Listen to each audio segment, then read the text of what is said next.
سلام بچه‌ها، چطورین؟ خوش اومدین به این ویدیو دیگه. اسلام زیکو هستم. امیدوارم که حالتون خوب باشه. امروز اومدیم چیکار کنیم؟ امروز اومدیم بریم یه ویدیو ترسناک بگیریم. یه ویدیو کریپی و ترسناک.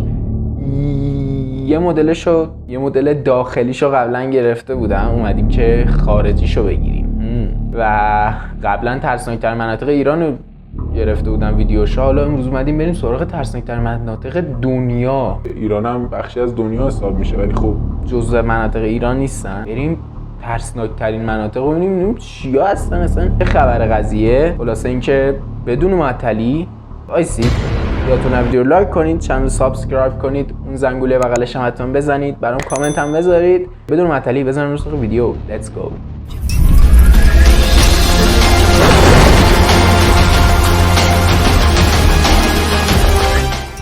اولین منطقه ترسناک دنیا کجاست؟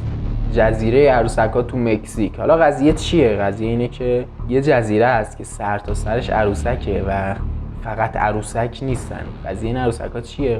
قضیه این عروسک‌ها اینه که دستاشون رو تکون میدن، حتی با هم حرف میزنن. صدا قشنگ میشه صداشون رو شنید، چیزی که اینجا نوشته، و صدای وحشتناک در میارن کسایی که با قایقشون از این منطقه رد میشن و فریب میدن و یه همچین مسائلی. و کلن جزیره عروسک‌ها پر از عروسک‌های شیطانی و تسخیر شده حدوداً میشه گفت. یکی از مناطق ترسناک دنیاست که همونجور که عکسش هم دارید میبینید دیگه خیلی ترسناکه.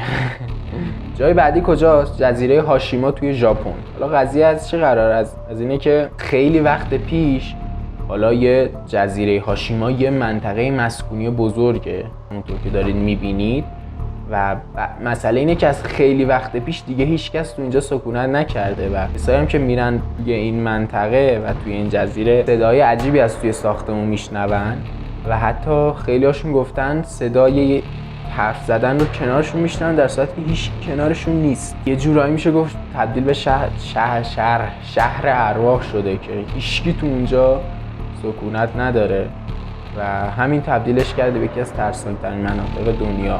منطقه ترسناک بعدی جنگل آوکیگاهارا، امیدوارم که اسمش رو درست تلفظ کردم، تو ژاپن و یه جنگل خیلی سرسبز و قشنگه ولی نباید گول ظاهرش رو خورد، چون یکی از مناطق ترسناک دنیاست و کسایی که میرن توی این جزیره قبلش حتما باید با پلیس مشورت کنن و موارد بسیار بالای خودکشی توی این جزیره، توی این جنگل به ثبت رسیده. میگن که این منطقه یکی از مناطق نفرین شده و مرموزه و همونجور که گفتم خیلیا خودشونو کشتن وقتی رفتن توی این جنگل و یکی از ترسناک‌ترین مناطق دنیاست. منطقه بعدی ترسناک بعدی دهکده مرموز کراکو توی ایتالیاست که یک روستای ترسناکه که آخرین فعالیت انسانی که تو شده مربوط به سال 1963. همه کسایی که اونجا بودن به مناطق مجاور سفر کردن و الان میگن توی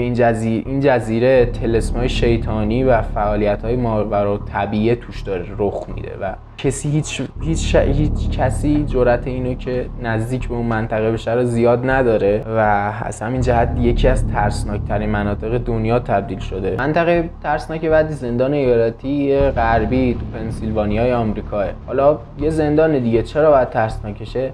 جای ترسناکش اینه که حالا مال 200 سال قبل تقریبا این زندان ها. دلیل ترسناک بودنش هم اینه که اون موقع خیلی از زندانی‌ها تو سکوت خودشون مردن توی اون منطقه و توی شرایط غم انگیز جون خودشون از دست دادن. نتیجه این اتفاقات و حالا از مردن‌ها و از بین رفتن‌ها چی بوده؟ اینه که یه سری از فعالیت‌های خیلی ماورا طبیعی توی این منطقه رخ داده و نمیدونم این عکس از کدوم عکسش هم این عکس هم که میبینید، یعنی مگه میشه یه زندان اینقدر ترسناک باشه؟ یکی دیگه از مناطق ترسناک دنیا بازار جادوگری تو توگوی آفریقاه و حالا دلیل ترسناک بودنش چیه؟ دلیلش اینه که توی این بازار همه ابزار جادویی سیاه توش فروخته میشه و میتونید همه وسایل مخصوص این کار رو پیدا کنید. حیواناتی که تازه کشته شدن و حیواناتی که شاید از خیلی وقت پیش کشته شدن رو میتونید توی این بازار پیدا کنید. همین هم تبدیلش کرده به یه منطقه ترسناک. فرض کنید یه منطقه‌ایه که وقتی میرید توش کله خرسی که مثلا شاید 5 دقیقه قبل قطع شده میتونید توی بازار پیدا کنید و بخرید. در این حد یعنی ترسناک. منطقه ترسناک بعدی بیمارستان میلیتاری توی آلمانه که یکی از بیمارستان‌ها بوده که آدولف هیتلر توش تحت معالجه قرار گرفته و 60 تا ساختمون داره که همزمان با سقوط آلمان شرقی این منطقه و این مکان هم متروکه شده و خیلی از فعالیت‌های ماورالطبیعی توش دیده شده. چیزهای ترسناک مثل راهروهای شبحگونه، تخت خواب‌هایی که روشون سیم خاردار هست و تجهیزاتی که زنگ زده و کلاً اونجور که عکسش هم می‌بینید متروکه است دیگه و تنها بازدید کردن از این منطقه پیشنهاد نمیشه. منطقه ترسناک بعدی قبرستان هایگیت تو شمال لندن تو انگلستان. افراد مشهوری مثل کارل مارکس، داگلاس آدامز دفن شدن و حالا چون ممکن است خودتون خب چیش ترسناکه.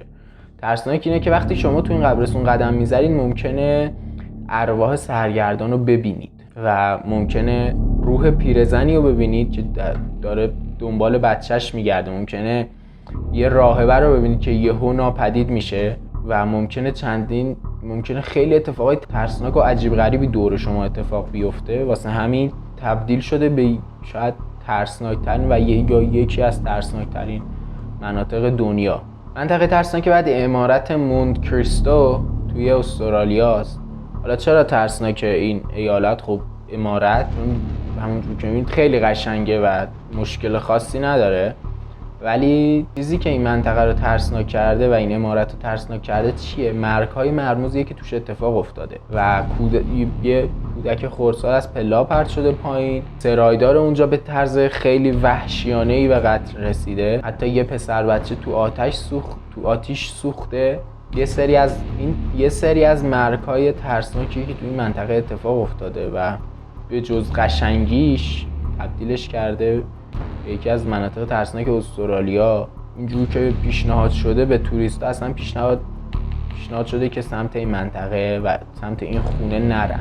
یکی از مناطق ترسناک خونه بارلی رکتوری توی لندنه. چرا ترسناکه؟ اگه یه شب توی این خونه بخوابید و یه روز و یک شب رو توی این خونه بگذرونید میتونید چهره یه سری افراد که صورتشون سوخته که دارن سرگردون میتابن توی این خونه رو ببینید. میتونید یه راهبه رو ببینید که توی هوا شناوره و سر همین چیزای ترسناک این خونه تبدیل شده به یکی از شاید ترسناک ترین خونه دنیا. چون مگه میشه بری توی خونه بعد مثلا ببینی 4 نفر تو هوا دارن راه میرن و از این حرفا؟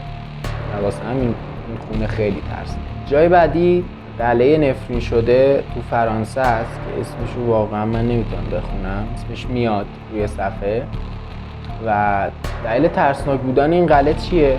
اگه شما یه روز تو اونجا سفر کنید میتونید یه خانم سبزپوش رو ببینید که لباسای سبزی پوشیده و هرگز جرأت نگاه کردن به صورتش رو پیدا نمی‌کنید و اگه نگاه کنید به صورتش سرنوشت خیلی بدی در انتظار شماست. و کسایی هم که چهره‌شو دیدن گفتن به جای چشم و دماغ یه سری سوراخ روی صورتشه و واسه همین خیلی هاشون دیگه به اون آدم سابق تبدیل نشدن. خب گایز، مرسی از اینکه این ویدیو رو دیدید. برام خیلی از جای سوال بود که اصلا واقعا راسته یا نه، چون مثلا یه سریش مثل خونه بارلی رکتوری که توی لندن بود و مثل همین قلعه‌ای که آخر کار گفتیم اسمشو بذار ببینم، قلعه نفرین شده‌ای که تو فرانسه بود.